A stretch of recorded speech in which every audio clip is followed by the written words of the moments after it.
Welcome back to another video in this series. So what we're going to get into after our last video, which is authentication authorization solutions, we're going to actually be implementing a public key infrastructure. So much fun, right? So in our first exercise, we're going to look into creating a self-signed certificate.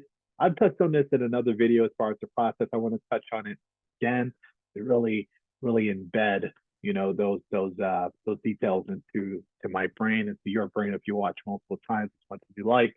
But nonetheless, we can get into what a certificate is. Usually, it's a method, right, for securing communication between the users and a web server or between two entities. So if a certificate, which can be SSL or TSL, right, it encrypts the communication during transmission. It's hard to decipher the information after capturing it. So if a certificate isn't used, then the information over the internet travels in a clear text format, which is, can be intercepted not only easily, but read easily as well. We don't want that. So we're going to create a self-signed certificate within the domain of Kali Linux, and just going to see exactly how it's done, right? So now that we've logged in, we can actually open up the terminal as usual, right? So just going to open SSL version. Now, to create a self-signed certificate, we have to install this package, right? So, but before we proceed, we have to make sure it's installed. I'm not entirely sure. So, looks like we have it. So we have the 1.1.1 version, so nearly 4 years old, but that's fine. At least we have it clear. But while I'm waiting for this, it's going to first we need to create a new directory, right, to store the private key. So I did this in the last video. I have to make a directory.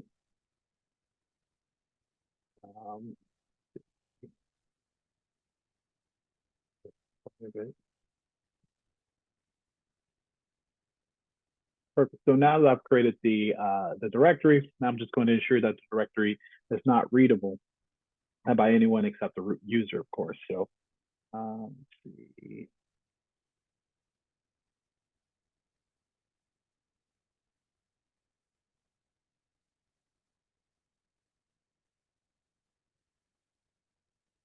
All right, perfect. So now only the root user has read, write, and execute permission on this particular directory. Other users don't have any permissions at all. So now we're just going to navigate to the newly created directory with this command. So actually, I wish I could take the easy way, but I'll just type it.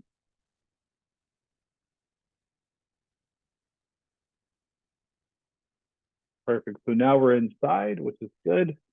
So now that we're inside, we can clear the other stuff out, and we can generate a few keys with the open SSL command. So,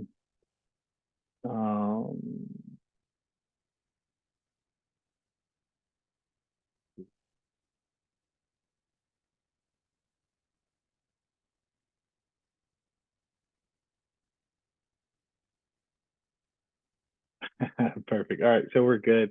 Now, of course, now prompted with a password, which I do have. It's going to give me an issue.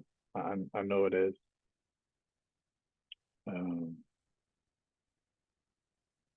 Because oh, okay, yeah, because it's a whole mix up with my caps lock and my caps being locked. But nonetheless, as normal, the cursor disk does not move when prompted to enter a passphrase, right? For the terminal, it's not displayed while generating the key with the open SSL command, but the password has been set. So now that we've taken care of that, we can clear this out and we can remove the passphrase from the private key. I don't know where it is. Remove in, or subtracting. I'll look at subtracting as removing. At least that's what I have it translated in my mind, at least. So it's a passphrase. Writing RSA. All right, but it has been removed, so let's go ahead and clear that up. So now we just need to generate the certificate signing request, right? So let's do this. days.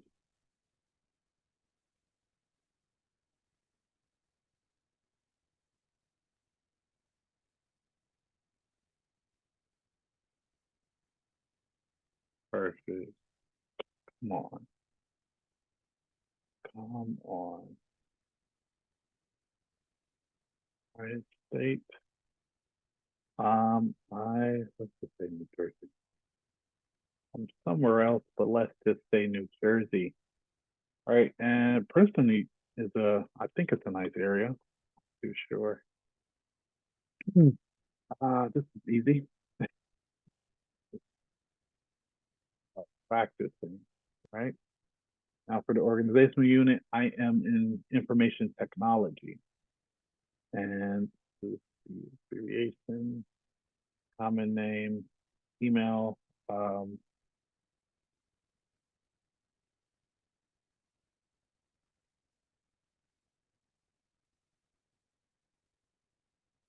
Damn it, that's not the email. But hopefully we don't have to use it. Company name. Get this, leave that blank. All right, so don't like things that are too much. Too much going on the screen. Okay, lowercase one typing on the terminal. Now I'm just going to generate the certificate file from the CSR and the private file key. So again, SSL X509.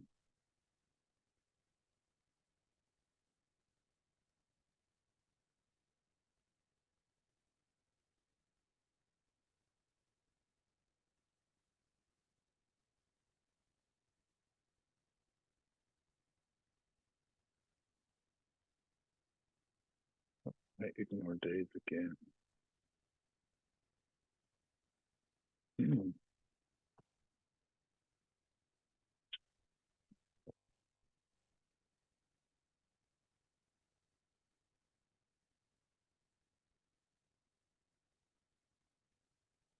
Perfect. There it is. And I'm still kind of teed off because I entered in the wrong information for the email. It's got a dash in there.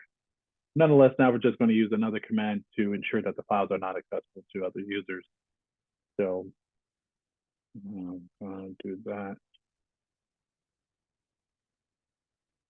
All right, perfect. So that's good. Now I have changed the permissions, right, for multiple files at once. I'm just going to create the symbolic links for the .csr and the CRT files. So we do that with this here.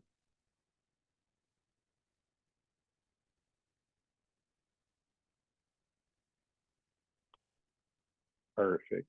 All right, so now to create the symbolic link for the CRT, going to see.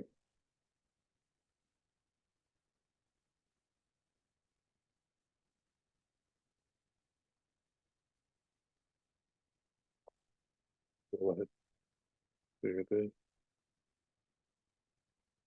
All right, so now after creating the certificate, we can actually integrate it into the web server, such as an Apache web server.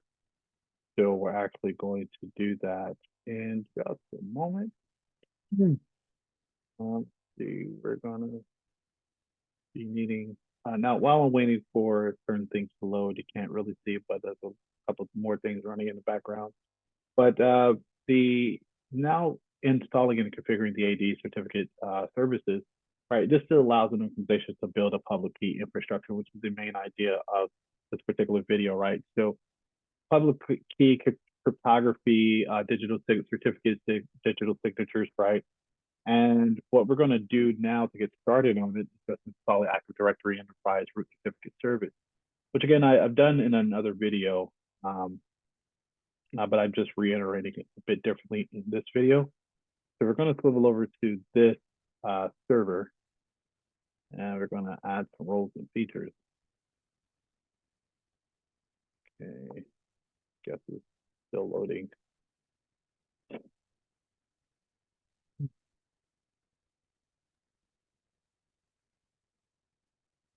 There we go. Right. Role base. Fine. All right.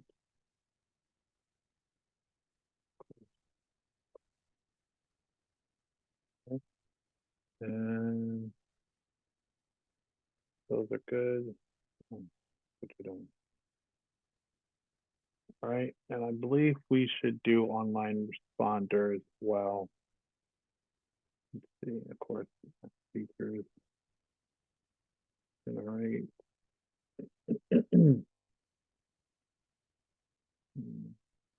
Good. Good to install.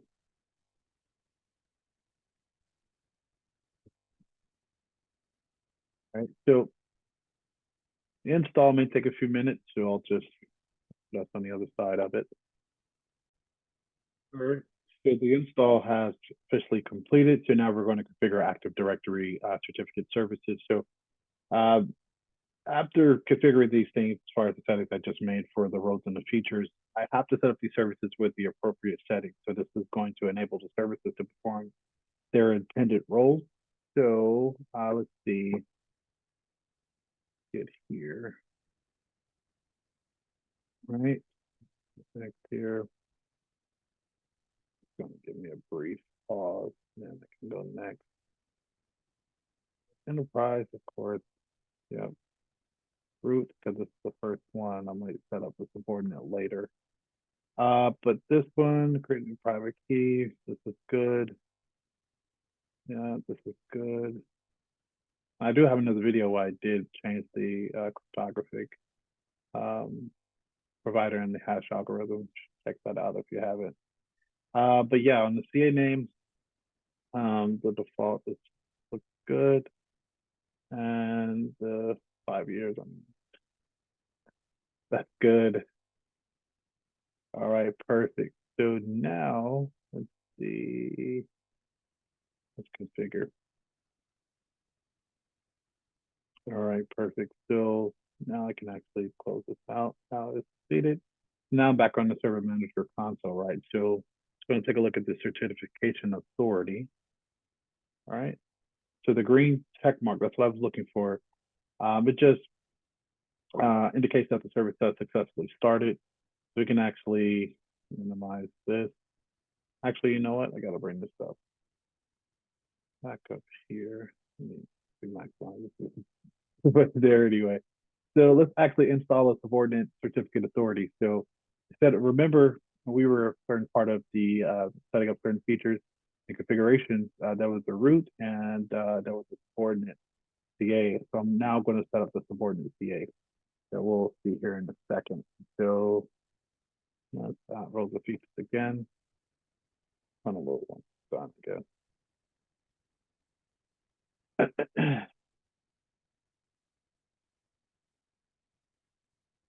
For not perfect and role based, yeah, everything for the most part is still going to be the same. The issue is just going to be, let's see. Well, I'm not going to say issue, but the difference rather is going to be,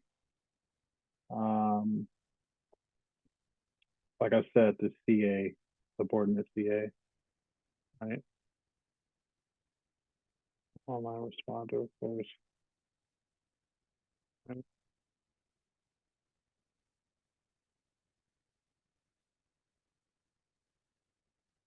Okay, this is good. Right?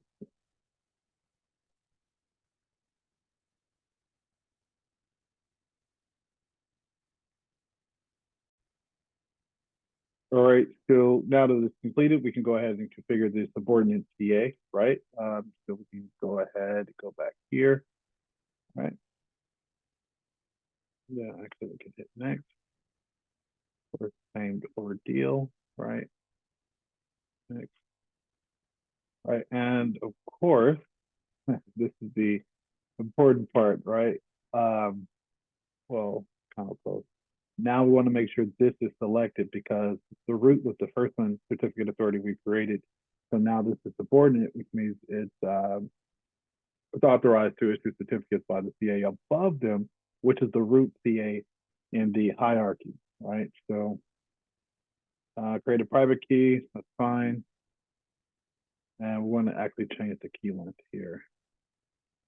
I'll just equals to root. All right, perfect. And the CA name, that's good. Automatically assigned.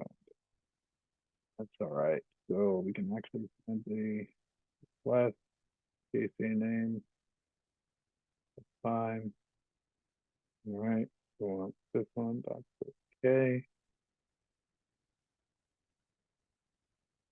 Come on, there we go. All right, next. Nothing to do here, nothing to see here, configure.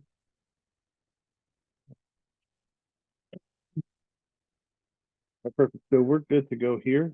So of course we're redirected back to the server manager dashboard. So I'm actually going to click refresh here because we can refresh the display. We'll notice, well, these were red, right? Different sections of the console, but they are disappeared now that I refresh. So this it just confirms there's no error in the CA configuration on this particular server. So now we can head into our next exercise, right? Which is just configure certificate revocation list. Right. So usually when a user certificate is revoked by an administrator, regardless of the reason, right, the certificate server records that cancellation to prevent a user from reusing a revoked certificate, in a locked network, the revocation must be replicated to other CA servers, right, to prevent canceled certificates from being used to access network resources, right? So let's actually first request user certificates, right? So let's see. This, let's actually swivel over to 110. Okay.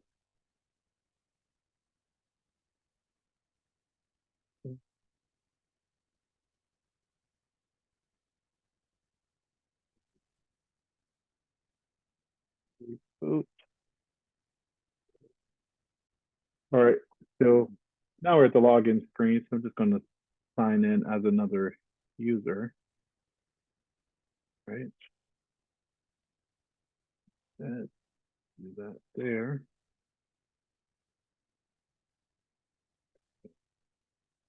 That's fine.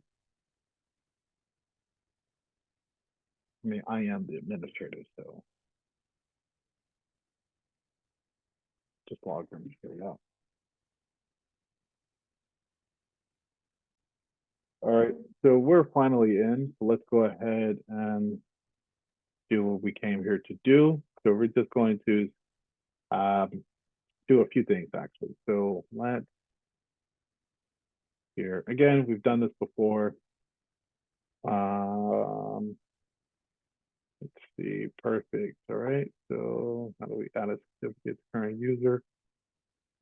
We're good there. So go to person. All right. To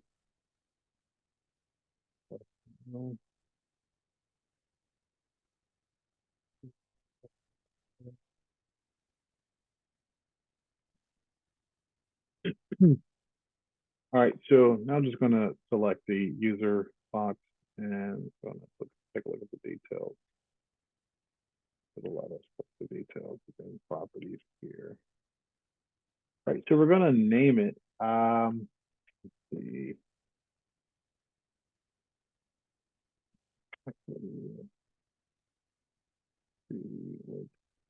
If it already has a name, actually. So we're going to deselect DCO1, leave DMO, and hit OK. Then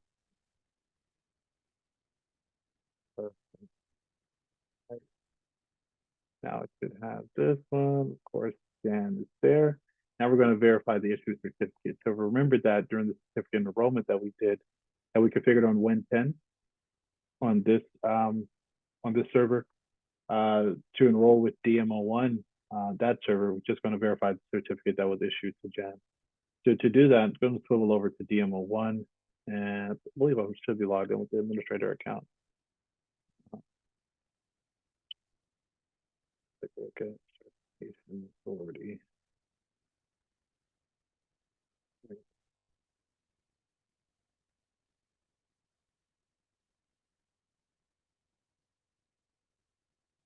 Perfect. All right, so now we're in the issue certificates, right?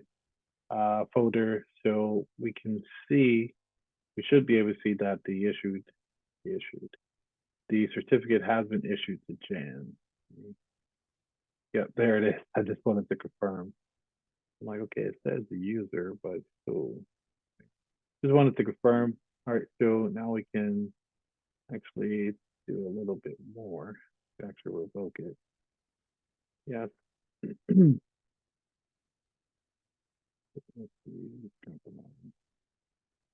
Now, the reason code um,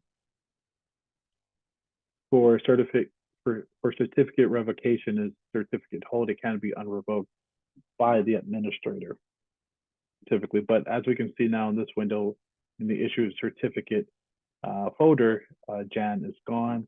We can actually take a look at revoked, and Jan is here. Just to confirm, I want to see her name. There it is. All right, perfect. So now we need to publish the revoked certificates to other CA servers, right? So let's actually do this here. Publish.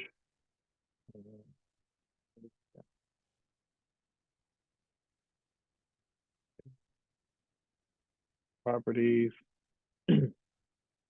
Right, so now this tab is just displays the publication interval for new CRL and published Delta CRL, which is the recent update of revoked certificates, right? So I'm going to take a look at the View CRL tab, which displays the publication of the status of CRLs, right? So it's gonna, everything looks fine. I'm gonna click OK here. All right, so I'm just gonna configure a new path for the CRL. So let's see.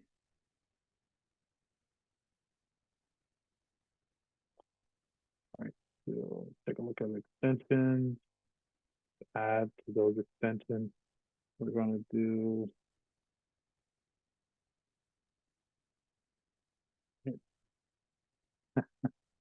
what? Why is it not typing?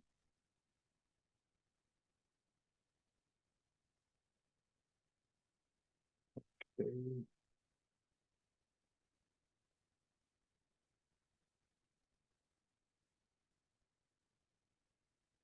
Huh.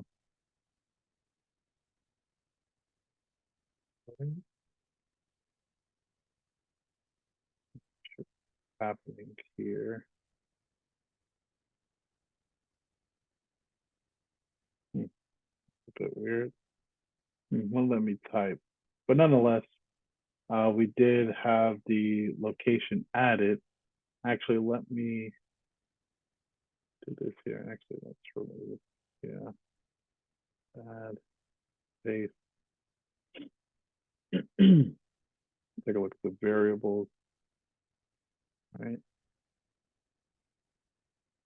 that looks good.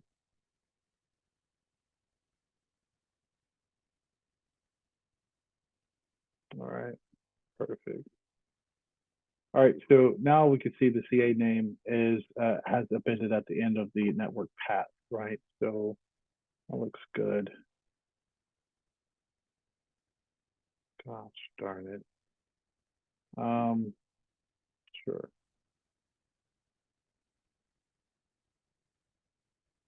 All right, perfect. So we're good there.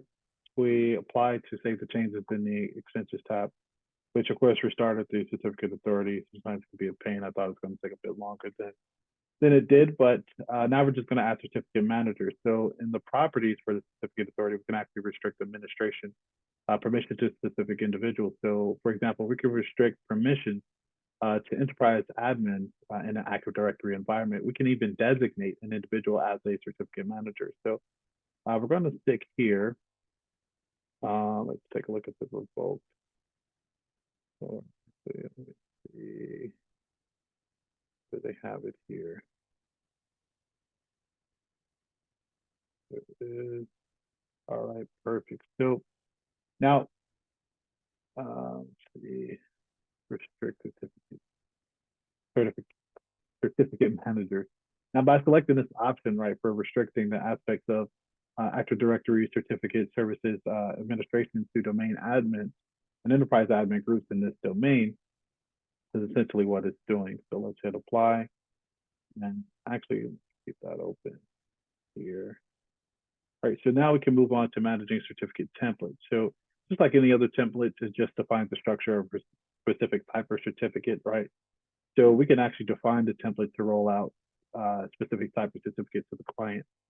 So we're actually going to, let's see, take a look at, let's view the certificate templates actually. So let's make sure we're here,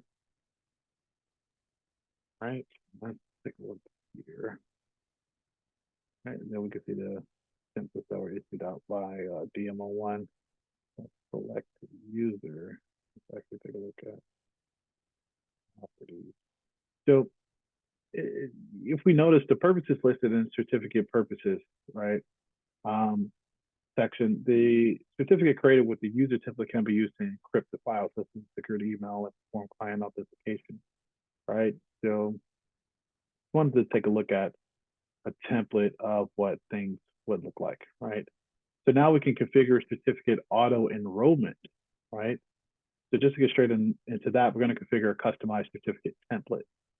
So we can actually take an existing template and customize it for your organization's needs. So to set that up, all right, we're just going to right click here and then manage, right? All right, then we're going to go down here, then duplicate template. All right, perfect.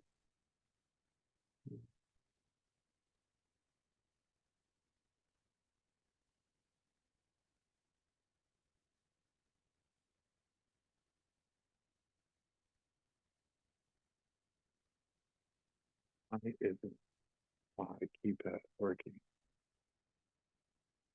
Okay, not sure what's going on with the lab, but let's stick through it. All right, secure user. Let's hit apply. Take a look at the request handle. Now for this lab, we use the option to prompt the user doing the enrollment option. Typically, you may want to choose something else. And then actual deployment, and I say that because in actual deployment, users are not prompted by any message, and they are automatically enrolled for a certificate, right? So now just take a look at the security of the tab, right? While we're here for cybersecurity, right? So we can ensure that the authenticated user, so the security group is selected. Let's see. Okay.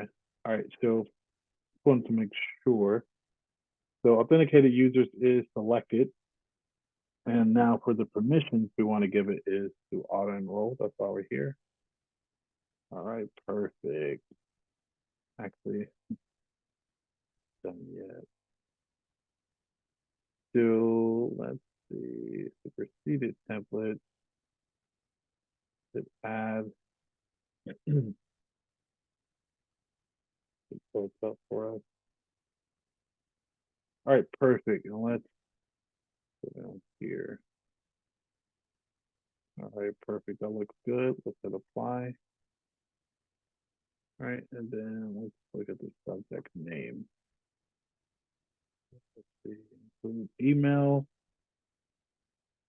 name, and subject name is good. So you just hit apply.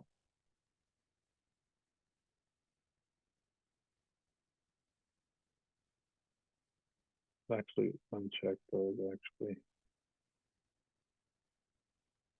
This is fine. All right, so now we can actually close this. And next we'll need to include the secure user certificate template in the list of certificates issued by this server. So, so now that we're back on the console window, we're going to actually,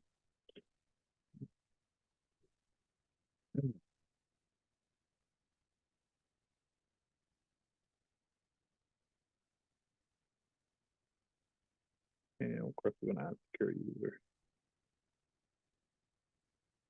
So it's added here as we can see here. Let's see alphabetical order.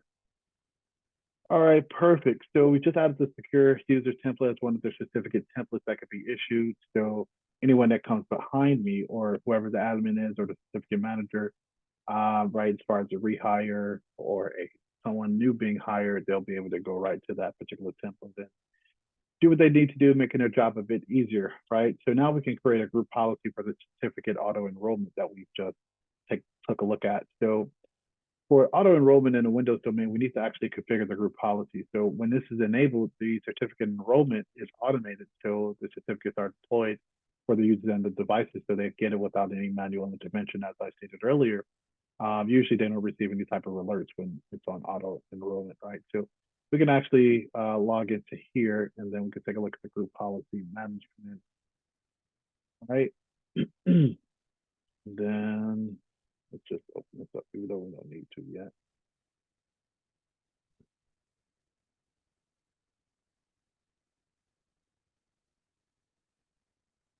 Okay. Oh, perfect. There it is.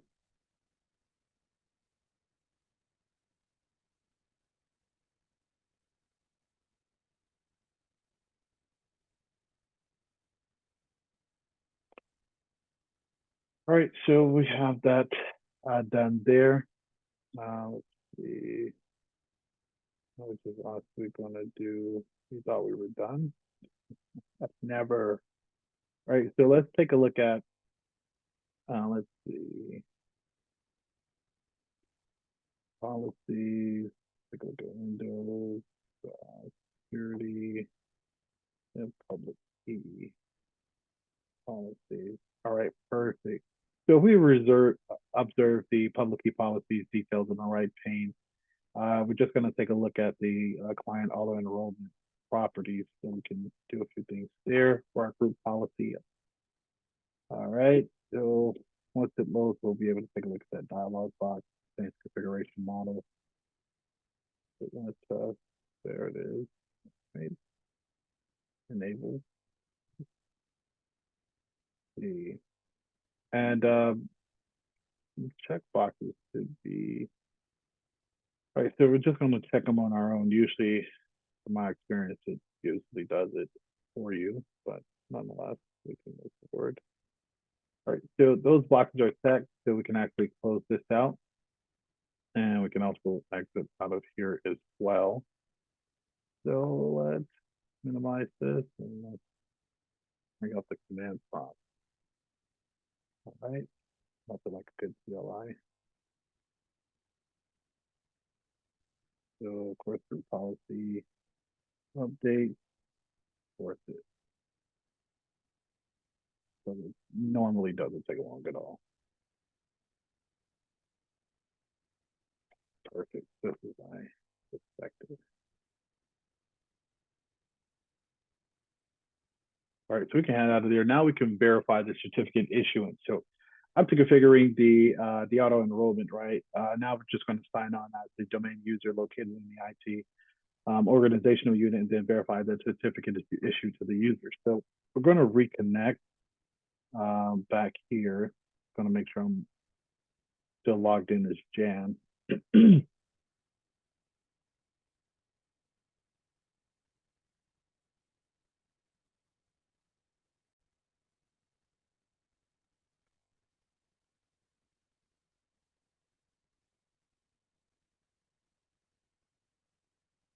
All right, perfect. So now that I'm in, what I'm looking for is a certificate icon. I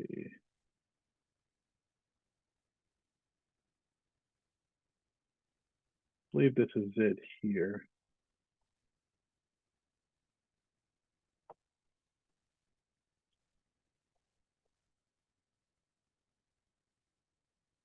Pull it open up.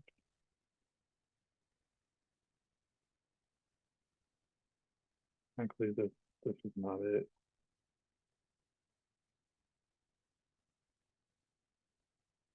That's fine. But it should be there. I'll just update the group policy here too.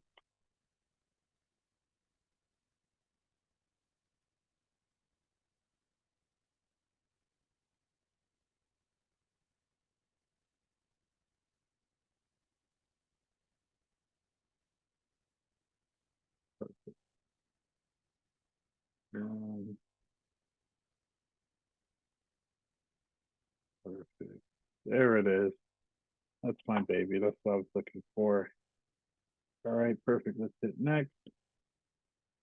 All right, it's already checked for us, so we're good to go there. So now Jan has been successfully enrolled as the secure user or for the secure user certificate template. So the certificate issued to Jan can be used for several things, like protecting her files using EFS and sending encrypted email messages if there is an existing email server on that network she's using. So we're actually going to hit finish and then sign out, right? Right, perfect. So now we can deep dive into implementing key archival. So there could be scenarios, right, when we need to recover an issued certificate. Now, to be able to do that, we need to configure the CA for certificate recovery. So when a key is lost, we have the methods in place that can help us recover the key. So we're actually going to swivel over to this device here. And yeah, we're on the right page. Right, perfect. So let's actually just do a new certificate issue.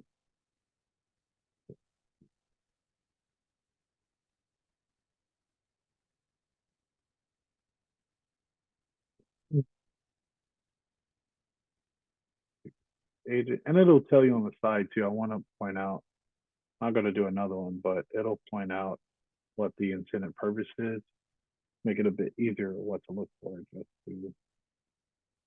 just to put that out there, right?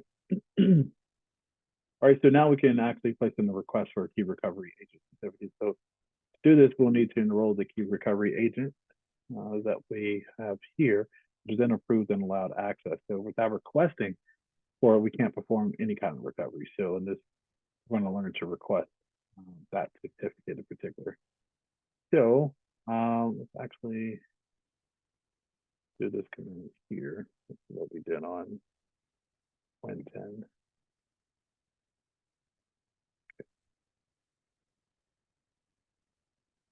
See what's going on with the practice lab and my typing.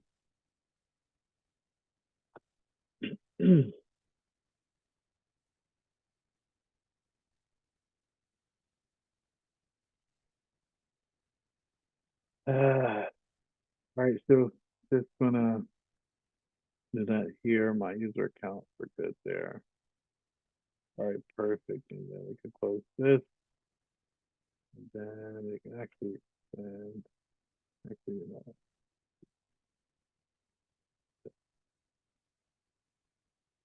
certificate.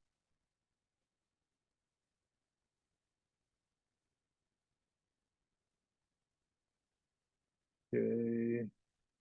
Now for this one, let's see, key recovery.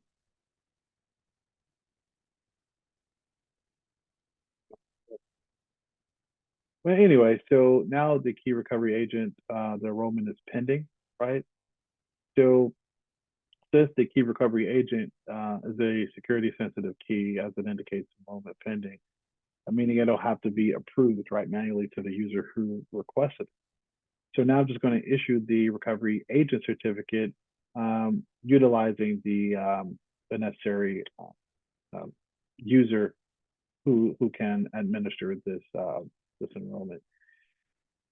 So with it being with the key recovery agent certificate needed to be manually approved, actually finish this and then go back to here. Okay. All right, perfect. So let's take a look at the pending request. And we have one here. All right, issue. All right, perfect. So actually, we can open this. Do this in here.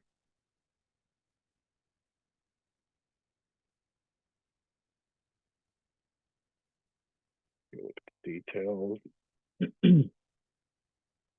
Copy the file. Right, and then we want CRs. Okay. And we're going to name it. Let's type this instead. Right at the moment.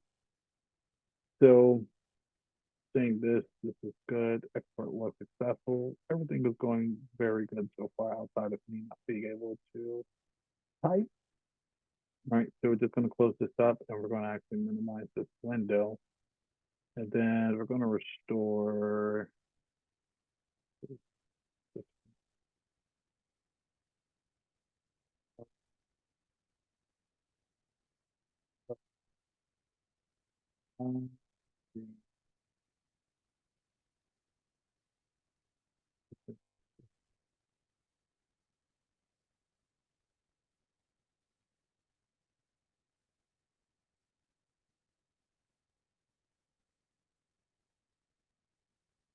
What was it?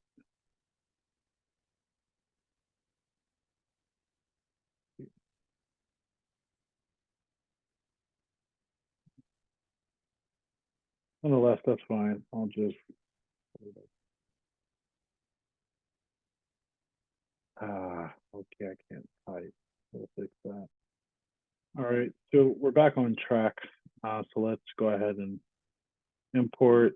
This is fine, right? And we want the file name to be here. All right, place all certificates. Let's see, personal store. Okay, right. And it looks like everything else looks good as well. All right, so the import was successful there as well. Yeah, we could figure those. All right, perfect. So now that we have done all of that, now we can configure the certificate authority for key archival. And again, the purposes of the key archival, right, is just to configure the recovery agent tab in the CA property certificate authority. So we need to enable the key archival and also set the number of recovery agents to recover keys. So for this one, let's actually back up the certificate authority.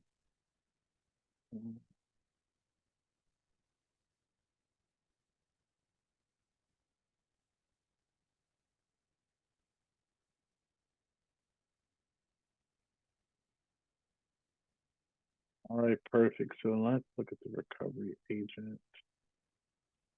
And then let me actually put that there. Archive the key, of course. And we want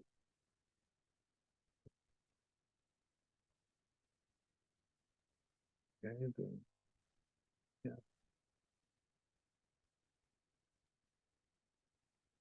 right.